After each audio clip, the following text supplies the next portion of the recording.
Hello, everyone, and welcome to Level 24 of the Warp Whistle Podcast. I'm Mark, and I'm joined, as always, by my brother, Colin. What's up? Good intro. Today, let's start the podcast off with some very, very sad news. Yes. President of Nintendo, Satoru Iwata, Yep. has recently just passed away. I'm sure most of the people that are listening to this have heard the news by now. I guess he passed away Saturday, and Was it Saturday? they announced it Sunday. Okay. They announced it last night, but the official date was July 11th, 2015. He was 55, so very, very Yeah, it was pretty young. sad news. Very young. We knew, I guess, his health wasn't the best the last few years. He skipped a couple of conferences. He skipped E3 last year due to some health concerns. This year, they said he was focusing more on, some business meetings and some business side of things. People said, oh, maybe he's not feeling good, and they're just saying that to keep up appearances, or whatever it was. But, it was, I guess, not completely unexpected, but, with continuing health concerns. But they never really said... It was unexpected to the public because the way they talked about it wasn't really like... Yeah. Oh, he's not good. Because they said he had a surgery last year or 2 years ago, didn't they? Yeah. And you know what? It's really reminding me a lot of Steve Jobs. How, he said it was health issues. He said it was, people kept saying cancer, and he said, it was a kidney or a liver issue or something like that, Yeah. right? And it was, they never actually said the big C word kind of thing. And, he'd go for health leave, and then he'd come back. And I remember the big coming back keynote kind of thing. And he was so small and so frail. And it's kind of the same thing with Iwata. Remember, he had the direct, and he just looked very tiny and very ill kind of thing. And Yeah. Compared to some of his older ones where, he was a little bit more filled out kind of thing. And, same kind of thing. You hear these, presidents or these CEOs that are kind of sick or whatever, and it's like, oh no, they'll get better. It's fine and that kind of thing. And I mean, at least with Apple and with Steve Jobs, he kind of stepped down and Tim Cook took over, and they had that leadership kind of in place and that kind of thing. And I think it was the 4S launch that there was a clearly labeled kind of seat there for him, and that he wasn't in. So for this one, you kind of wonder if they kind of knew something was coming up. But from some of the press releases and that kind of stuff with Miyamoto coming out, it seems like they were kind of caught a little bit off guard, at least too. Mm-hmm. So very, very sad. Our condolences out to Nintendo and all his family and friends and that kind of stuff. And just take a second, just to realize what this guy did. Now, we on the podcast, we're sometimes pretty hard on Nintendo. Well, you got to be. You got to be. And we've said some stuff about their business decisions and some of their decisions in the past. But no matter what, I think Iwata was really, really genuinely entertaining to watch. He seemed super charismatic, super friendly. He seemed like just a classy, all-around awesome guy. Now, whether or not he was too much of a developer or too much of a gamer to be a businessman, we have that quote on our Facebook wall. Yeah. That he says, on my business card it says I'm a president or whatever it is, and or a corporate executive. In my mind I'm a developer, but in my heart I'm a gamer. Yeah. And that summed him up very, very well. Yeah, and it's just recently that he's kind of viewed as not doing the best for business decisions, because he was there. He did the Wii, which made most of Nintendo's money, I think. The Wii and the DS. Oh, absolutely. So he's responsible for that. So he's a good business person. He just made some bad mistakes. But after the Wii U was doing terrible, he took a pay cut. He cut his pay in half, He I really think. did, yeah. Yeah, so yeah. It's not like he didn't know that he was doing bad. He was like, I did not do this right. I will take responsibility and cut my pay. Yeah, and you never know, like, the president, just because he's the president of the company doesn't mean he makes all those decisions. Well, that's there's a whole hardware team, there's all this kind of stuff. You know, he could have had a team full of advisors and board people saying the Wii U is the way to go. Look what we have. This is the way of the future. This is the right decision, all this kind of stuff. Yep. And he could have just said, yeah, cool, let's go. So it's, you know, kind of, you know, that kind of stuff aside, he was one hell of an impressive guy. Yep. He was one of the most brilliant developers probably ever. I'm not developers. Super familiar. I know some of the stuff he worked on. I think, did he make Kirby or did he just work on Kirby? Worked for HAL Labs. I don't know if he was the creator of Kirby. I can't remember off the top of my head. Probably should have looked at that. I feel like the guy that makes Smash Brothers is actually the creator of Kirby. I can't remember his name. Yeah, maybe. Yeah. Anyway, yeah. So but he pretty much built Earthbound from the ground up. The code for that was a mess, and he just fixed it. I think this is something that Bobby, the Geek Guru, and I were talking earlier, and he just said one of his favorite things that he ever read about Iwata was that he actually helped with Smash Brothers and didn't tell anyone.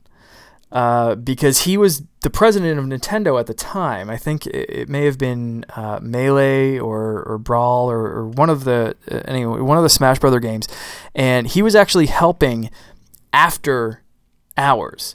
He'd go in and he'd help fix up the code and make things run better and all this kind of stuff, and he never wanted credit for it.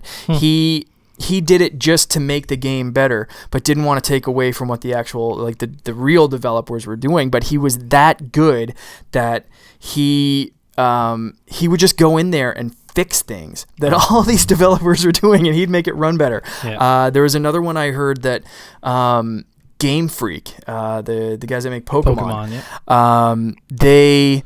they were having trouble fitting. I think it was Gold and Silver. They were having trouble fitting that on one disc, just the world. They filled it up, or one cart, I guess. Cartridge, yeah. And he took it and compressed it enough for them to fit the first world. So I think it was Johto and Kanto were the two lands in Pokemon. And you remember when you finished that, you could go to the first one, and you could play the whole first map of the first Blue and Red. You could play that over again. Really? And yeah. The whole map. The whole thing was in there. So when you finished the second Pokemon game, the first one was there. That was him. That was 100%. He went in and he was just like, "Yeah, I can fix this for you." Oh, I didn't know that existed. And he did. So just some of that kind of stuff where you hear this kind of stuff that this guy did, and it's like you think of him as just one of these corporate guys for the last few years in this business kind of thing, and good decisions, bad decisions.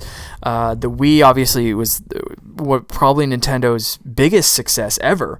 And it's a shame they kind of weren't on the Wii right now. The Wii U, you know, and that's, you know, just one of those kind of things. That the business stuff aside, he really seemed like a great guy, and it's a terrible loss for the industry and just for Nintendo as a whole. Nintendo, yeah. I heard that Miyamoto is one of the front runners. Him and someone else right now are forget the they're leading the company, and so we'll see. I guess where that goes, but you know, I'm sure they're not focusing on that right now. I'm sure they're kind of focusing on mourning their friend and family and all that kind of stuff. And you know, we send our condolences to everyone at Nintendo. For sure. Yes. So, I think that's all we'll spend on that. Yeah. You know, just thank you for everything you've done, Mr. Iwata, and you know, directly to you. Yeah. We'll miss you for sure. I mean, the directs for me, the directs are just not going to be the same. That's I don't know. That's yeah. You should have did it in his voice.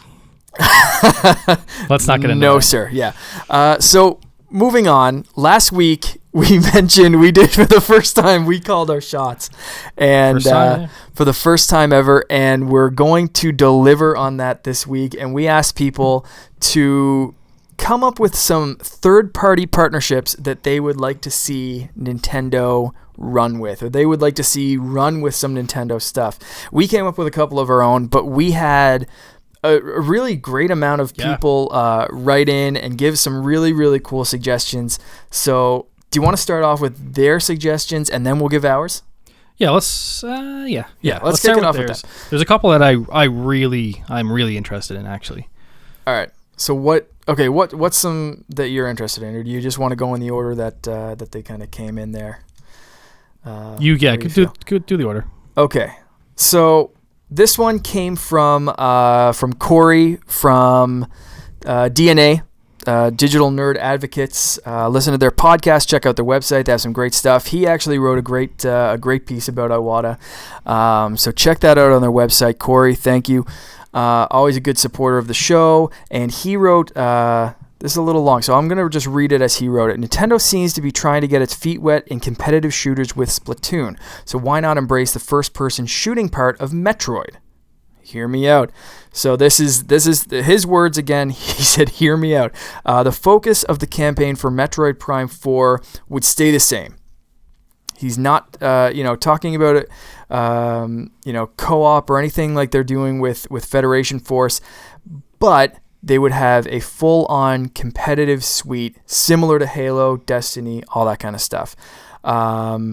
Let a company like Certain Affinity, the company behind Halo 3, Reach, and Halo 4's multiplayer, handle the multiplayer design, while Armature and or Level 5 do the Federation Force style co-op kind of stuff for it. Let players customize their bounty hunter with armor, helmets, perks, all the same kind of stuff that you're seeing in Destiny. I know Corey's a big Destiny fan as well. He knows that they had multiplayer in Metroid Prime 2, but he feels that Nintendo wants to hit that hardcore player of today. They need this kind of stuff to hit more people, evolve the series with for a new generation. If you want it to stand up to stuff like Metroid or like Destiny, like Halo, he's kind of right. You need that extra edge, and I love the solidarity of the Metroid games. And he said, leave the campaign, keep the essence of what makes Metroid. Obviously, it'd be for the NS or the NX. And he said, sorry for going so long, but keep up the awesome work. So great message there from Corey, and I agree. I'd like to see that. That would be cool. I'm not a Metroid guy. I want to play Metroid. I haven't played any of them. Never played a Metroid Prime. That's such a shame. I know. I've dabbled in Super Metroid, and I'm not really a Destiny guy anymore. I was for a little bit, but I think that would be huge for Nintendo. It would get a lot of people to buy their console, I think. Absolutely. Yeah. Absolutely. And handing it off to someone else that knows how to do multiplayer, all that kind of stuff. They definitely need to hand it off. Do not do multiplayer stuff at Nintendo. Even as well as Splatoon is doing. I was just going to say, man, Splatoon's doing so well. I'll disagree. They have some terrible choices with their multiplayer stuff. They definitely did. And I think, so, I mean, for a real, Splatoon is fun and cartoony, and it is what it is, but I think for a real hardcore multiplayer audience, they need to sort out the voice chat thing. They need to sort out matchmaking and teams and all that kind of stuff. They can't have it as casual as Splatoon is, because as fun as Splatoon is, I've throttled back a bit, and I jump in when they release a new stage or a new weapon. I play with it for a second, but I need to be able to matchmake for me to keep going back to that game, because sticking me with randoms, I'm either stuck with, I played some matches the other day and I was stuck with a guy that literally just jumped up a wall. He was literally just hanging on the wall, and he'd hit the top of the wall and fall back down, and then he'd go back up the wall, and then he'd get killed or splatted or whatever you want to call it, and he'd go right back to the wall and do the same thing. At the end of the match, he had like 100 points or something stupid like that. And I was like, are you kidding me? Because this was for Splatfest too, and we didn't talk about Splatfest at all. Maybe we will eventually. I don't even know what that is. So you pick your side, dogs versus cats. I was team dog. Obviously, Stella's the best, and so is Maddie. Cats will eat you when you die. And cats are creepy. Fact of the day. So I chose Team Dog, and I said let's go, and I was trying to represent Team Dog, and I get this jackass on my team who's like, what are you doing? The Team Cat that time destroyed us, and I was like, you're not representing Team Dog. maybe he was a secret Team Cat person and wanted to wreck Team Dogs. Maybe Yeah, it's some crazy cat lady just climbing up the wall and being like, I'll wreck you, Team Dogs. That's what I would do. Maybe.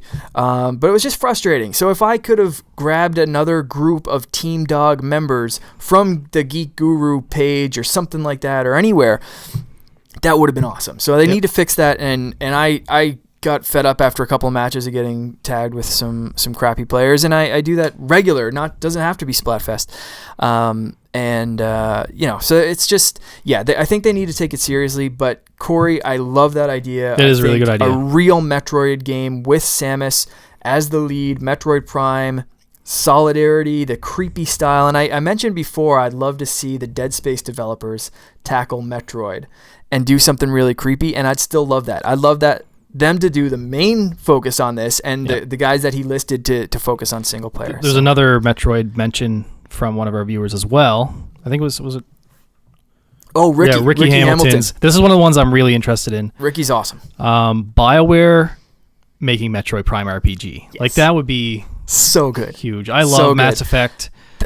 When Ricky started messaging, I was like, Ricky always has great feedback for the show. He's awesome for telling us what he likes, what he doesn't like, all that kind of stuff, and for giving us good ideas. And he came up, that one was and another one that he mentioned was Plants vs. Zombies, Mario style, which is Piranha Plants he mentioned, and maybe Chain Chomps. Yeah. So that's another I love Plants vs. Zombies, and if it had the Mario flair to it, I would be all over that.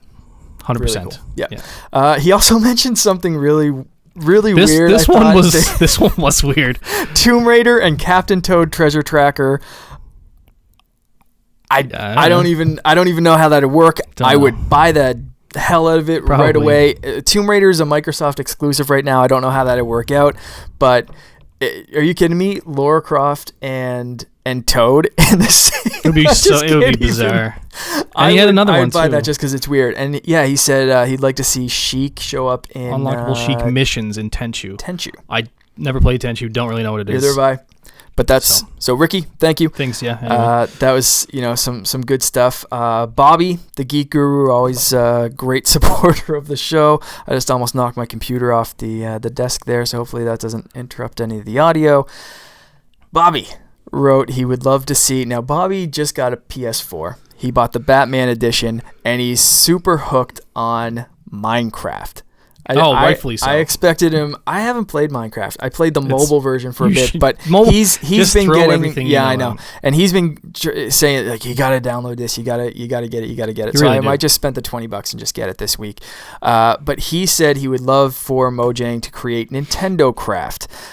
Seems like a perfect fit. He said now that Microsoft owns it, I don't know if that would be possible, but Microsoft has said they're more than open to work with Nintendo. Now that was more specifically for rare games showing up on the Virtual Console, but you never know. Nintendo the only platform that has no Minecraft? Yep. And it's realistically the one that should. Yep. Like the Wii U gamepad would have been perfect for it. Absolutely. That's well, and Brian Altano from the NVC podcast and from IGN always says a lot of people growing up now, the best Zelda game they've ever played is Minecraft. Yeah. That's he said that a couple of times on the show, and that's intriguing to me. That makes me want to download it. If they could just put it onto the Wii U, you have the gamepad, and just release exclusive Nintendo DLC stuff. Absolutely. Skins, it would be perfect. Yeah. I'd be all for that. And I mean they're keeping up with the updates on PS4. Obviously Microsoft knows that Minecraft is a cash cow. It's a huge moneymaker for them. And they'd be crazy. Maybe Minecraft 2 isn't going to show up. That'll be a console exclusive or something. But for Minecraft 1, why not just reskin Minecraft? They have so many skins. They just released some Sackboy skins for PlayStation. Yeah. Release Minecraft on the Wii U and fire some Mario skins. That one I think is a no-brainer. I think it would be awesome. He'd also love to see Square and Nintendo work on another Mario RPG like they did the first time, which is arguably the best RPG. All over that as well. Yeah, definitely. So that's a couple of Square Enix things. The Tomb Raider. A lot of RPG mentions. A lot of RPG mentions. Which I think is great. And so we got one final one, I think, from Yeah. social media that we wanted to mention, and you thought this was excellent. This is probably my favorite one. Yeah. Not to say the others were not as good or anything, but thank you to everyone. Yeah, thank you very much. Sent them in. They were fantastic. I don't know how to say that. Dalberg scan. This is Alexandra Dalberg from Zoink Games. Yep. Who we've been talking to lately. She said about last episode, I would love to see Nintendo characters and worlds in Kingdom Hearts. Yeah. I mean, Disney, Final Fantasy, and Nintendo. Whoa. Alex could not agree more. Right on with that. Love Kingdom Hearts. Yeah. If you put Nintendo worlds and levels and characters in that game, I would be pooping myself. Sold. 100% sold. Oh yeah, I'd buy it. In a heartbeat. Okay, so that one's a difficult one because Nintendo is teaming up with Universal for the theme park stuff. So they're already going against Disney. That was a stupid idea. I completely agree. We've gotten into that before. Let's not get into it again. And I don't think, aside from the DS, the Kingdom Hearts game has never been on a Nintendo system, right? There's one Game Boy Advance. The handhelds. Yep. But it's never been on a console. Never. So maybe never been on any other. Oh yes, it is. There's no Kingdom Hearts. I think they re-released the HD on Xbox 360. Oh, okay. Not on Nintendo. Yeah, not a Nintendo one. So that's. I think that'd be really hard to do, but man, that would be an awesome game. So thank you very much for that one, Alex. Yes, thank you. Really, really cool suggestion. That's just making me disappointed that it's not there. Yeah. So my fiance Loren actually had a kind of a similar idea. So we were talking about this. She loves that there's a 3DS game called World of Disney. So in this one, you go around to different worlds of Disney. So there's a Cinderella one, an Aladdin one, Beauty and the Beast, all this kind of stuff. And you have like your me or like an avatar kind of thing. So you don't play as a Disney character, but you go around and do missions for all of the characters, and you talk to them in the hub worlds, and they send you on different missions and collecting and all this kind of stuff. And it's like RPG style. Or is it more like there's Animal some Crossing? RPG elements to it. Yeah, it's definitely like there's an action game. Like you get wands and different spells that you can cast and different things. It's definitely not just as laid back and stuff as Animal Crossing. But she said she'd love to see those developers or a similar developer tackle that and make Nintendo World or World of Nintendo, where you go over here and you talk to Zelda and Link. You go to the next world and you talk to Mario and the princess. You go to the next world and you're in Animal Crossing, which also runs into their line of toys, which is also called World of Nintendo. Yeah, there you go. You already got the name and you got the brand. And I mean, that was such a great idea for Amiibo integration. You could use all the Amiibo. You could have worlds for everything. Animal Crossing, Zelda, Metroid, Star Fox, Mario. The whole... Everything is right there. And I think like that's pretty much what we want from an Amiibo game, really, is pick your avatar and then maybe that's how you unlock the worlds, kind of like Disney Infinity or Skylanders, where you can buy the packs and unlock extra stages, unlock extra worlds. You need one from each set to unlock it, maybe. Something like that, so you have one from the Mario series, one from the Star Fox series, all that kind of stuff, and you unlock the stages. So I could see that working really, really well.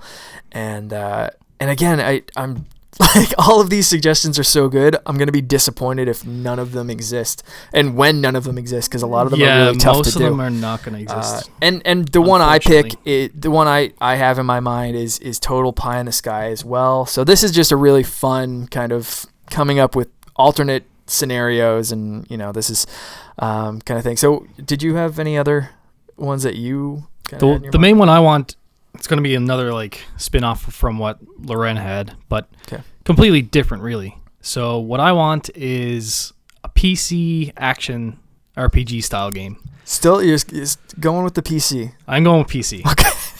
You can have it on other consoles. Why not? Right. It has to be on the NX. At least say it's going to be So on let's the just NX. say Diablo 3 style, or most recent Marvel Heroes style. More so Marvel Heroes, I think, because Marvel Heroes takes place around all different Marvel worlds. Dozens and dozens of characters you can pick from. Yep. You can get awesome costumes. Some of the stuff's overpriced, but You can buy characters with real money. You can buy costumes with real money.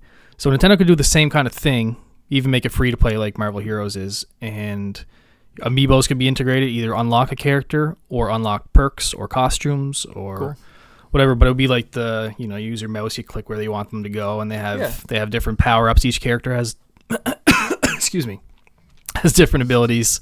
I would be all over that. I love computer action RPGs. That's neat. They could do something like that on phones or tablets without having to go to PC. No. Nope. I figured actually you'd hit me for that one. Yeah, I almost did. Because I have games like that on my phone and they suck. I knew that'd make a little vein pop in your forehead. And it has to look awesome. Like these games in that style, like the top-down style, they can make them look so good now. Yeah. Like the Infinity Engine kind of looking games, like Pillars of Eternity, Torment, Tides of something. That's not even out yet. Okay. Google them and just look at what the... Tides of something? They're going to Google that? Google it. You'll find it. Do it. Tides of Numeria, maybe? I don't remember.